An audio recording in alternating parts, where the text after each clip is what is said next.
Bonjour. Alors, je vais vous faire un témoignage sur les cas de possession. Voilà.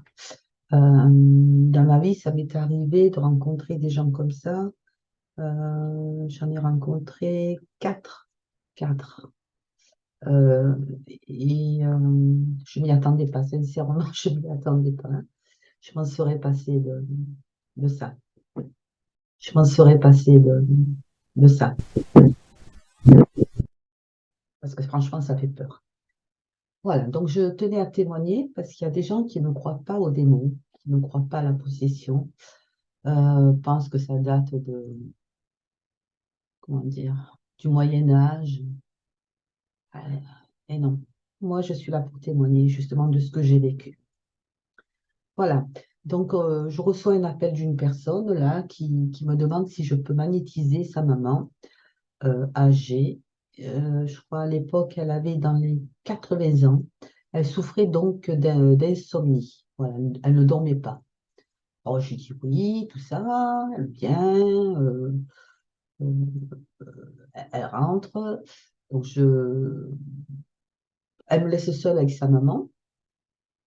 Et donc, c'est une personne âgée, mince, de petite taille. Donc, elle se met sur la table de magnétisme et je commence à imposer mes mains au niveau de sa tête. Et à ce moment-là, elle commence à avoir des réactions. Donc, elle commence à se crisper sur la table de magnétisme et elle commence à avoir les pieds qui sursautent. Je me suis dit, qu'est-ce qui se passe? Je n'avais pas compris. Je n'avais pas compris. Pourtant, quand elle est rentrée, quand je l'ai regardée, parce que je regarde souvent les yeux des gens, on voit beaucoup de choses dans les yeux. J'ai vu un regard froid, noir. Elle me fixait comme ça. Et mais je me suis dit, bon, c'est rien. Parfois, j'écoute pas mon intuition, ça c'est vrai, hein. Parfois, j'écoute pas mon intuition, ça c'est vrai, hein.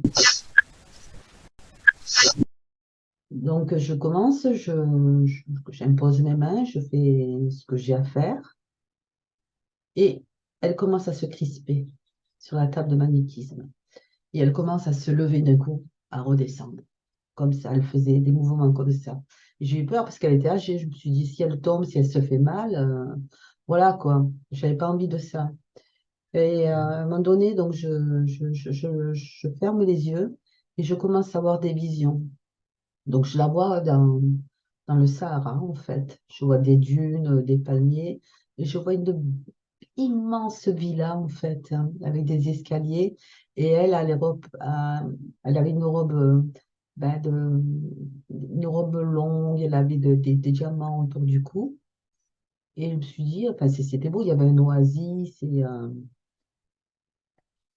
tout ça. Et voilà, donc je continue, j'ouvre les yeux. Et je vois que avec ses mains, elle commence à faire comme ça sur la table de magnétisme et à se crisper. Et là, j'ai eu un moment de recul. Je me suis dit, mais qu'est-ce qui se passe? Et pourquoi j'ai eu cette vision-là?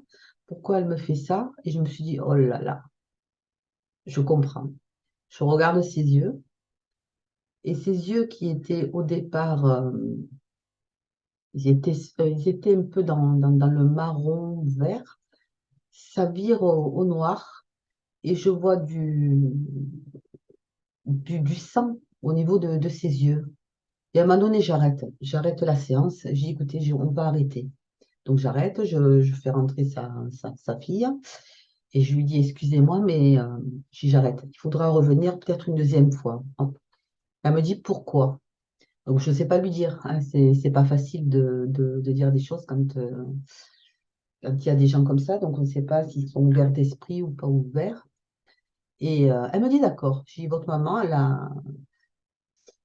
elle est habitée. Et puis moi, je n'étais pas prête, je n'étais pas préparée à ça en fait. Comment dire, j'avais médité, donc j'avais pas fait. autre chose pour, comment dire, pour l'aider. Je raccourcis puisque je ne vais pas vous raconter des détails de ce que je fais réellement. Et je lui dis, voilà, j'ai vu votre maman dans- je pense que c'est le Sahara, parce qu'il y avait des dunes, palmiers, tout le reste, de belles villages avec du marbre et tout. Et elle me dit, effectivement, maman a vécu en Afrique. Donc, en fait, c'était des gens assez aisés, hein, les personnes que j'ai eues, qui avaient, euh, qui avaient beaucoup les moyens, tout le reste. Et elle m'a dit, oui, effectivement, donc elle a vécu là-bas. Euh, et elle avait donc des gens à son service, des bonnes, elle a beaucoup attiré la jalousie, justement, de la part de ses amis, des serviteurs, et on lui a jeté des sorts. Voilà. Donc, elle s'est séparée de son mari, du coup, bah, elle a divorcé. Euh, voilà ce qui s'est passé. Et en fait, ce sort n'est jamais parti parce ouais, elle savait qu'on lui avait fait des choses, mais je sais pas, elle n'avait jamais pensé à se le faire enlever. Et moi, quand elle est venue, c'était juste pour une séance de magnétisme parce qu'elle ne dormait pas. Voilà. Et c'est vrai que le magnétisme, ça apaise, ça peut débloquer pas mal de choses. Voilà. Donc, je lui dis, j'arrête. Donc, je n'ai pas terminé, je l'ai renvoyée chez elle et je lui dis, on prend rendez-vous la semaine suivante. Elle me dit, très bien. La semaine suivante, comme je savais à quoi j'allais m'attendre, je m'étais blindée. J'avais fait ce que j'avais à faire, c'est-à-dire à prier, rosaire, faire des prières vraiment spéciales pour faire un dégagement. Et quand elle est rentrée, en fait, elle a commencé à ricaner parce qu'elle savait. En fait, les gens, ils savent. Les gens qui sont habités savent à l'avance ce qu'on va leur faire. Ils le ressentent. Voilà. Et donc, s'assied sur. Je la mets sur le fauteuil parce qu'elle avait mal au dos, en fait. C'était pas pratique pour moi, hein, mais je l'ai mis sur le fauteuil, en fait. Et elle, qui pouvait pas, en fait, se relever d'un coup, parce qu'elle était un peu légèrement voûtée du dos, à peine je mets ma main comme ça sur sa tête, elle part en arrière. Mais je ne l'ai pas touchée, j'ai juste mis ma main avant de commencer la prière, en fait. Et elle part en arrière. Et j'ai eu peur, elle va se faire mal, elle va se casser l'épaule ou quoi que ce soit, hein. Et je lui demande de se remettre assise. Je remets ma main au niveau de sa tête, comme ça, je commence à prier. Et elle retombe une deuxième fois en arrière. En fait, elle ne supportait pas ma main. Et quand j'ai ma main, c'est pas ma main spécialement, c'est ce que je fais. C'est pas pareil. Voilà. Et à un moment donné, elle commence avec sa langue. Ça me fait peur. Elle commence à sortir sa langue comme un serpent, en fait, et des va-et-vient de droite à gauche, comme ça. Et je me suis dit, j'ai le démon en face de moi. J'ai le démon. Sincèrement, j'ai eu peur, hein. J'ai eu peur. Puis elle commence à prendre mon pull et elle commence à le toucher comme ça. Et donc je lui enlève la main comme ça gentiment et elle recommence. Puis elle me regarde, elle me fixe. Elle me fixe. Et je commence donc à prier, faire ce que j'ai à faire. Donc elle commence à faire des va-et-vient comme ça, des va-et-vient. Puis d'un coup, elle retombe en arrière et elle s'endort. Mais là, j'ai eu peur. Je me suis dit, elle a perdu connaissance. Qu'est-ce que je fais? Il y avait sa fille dans la pièce à côté. Donc j'ouvre la porte, j'y venais parce que votre maman, je crains qu'elle ait fait un malaise. Elle vient, elle l'appelle et tout, elle revient à elle. Je lui demande de rester dans la pièce. Moi, il y a un témoin de ce que je fais. Et donc voilà, donc je fais ce que j'ai à faire. Et d'un coup, elle est revenue à elle. Et il y a eu un changement au niveau de son visage parce qu'elle avait les traits tirés. Et à la fin de la séance, donc elle est revenue à elle, en fait. Le visage était mieux. Donc elle s'en va et tout. sa maman, sa fille, pardon, le lendemain me téléphone et elle me dit, waouh, elle me dit, Lydie, écoutez, ça fait 40 ans qu'elle n'a pas dormi. Elle a dormi comme un bébé. Je ne sais pas ce que vous lui avez fait. Donc, je souris et tout. Et elle me dit, ça serait bien qu'elle revienne une deuxième fois. J'ai dit, il n'y a pas de souci. Donc, cette fois-ci, je crois que je l'avais fait chez elle. Elle était venue me chercher. Euh, donc, je la magnétise. Et donc, je vais dans la chambre. Et pareil, je la regarde. Et comme un petit bébé, elle était, je ne sais pas comment expliquer ça. Je savais, je ne sais pas pourquoi, mais je savais que cette personne-là allait partir, que c'était la dernière fois que j'allais la voir. Donc je la magnétise et tout, et je n'osais pas la regarder en fait dans les yeux parce que son regard était perçant. Il y avait quelque chose dans son regard. Il y avait encore quelque chose en fait. C'était pas parti totalement. Et elle me faisait un peu peur. Donc, je détournais le regard pour pas lire, en fait, et ressentir des choses. J'avais peur quand même, hein, je ne cache pas, j'avais peur.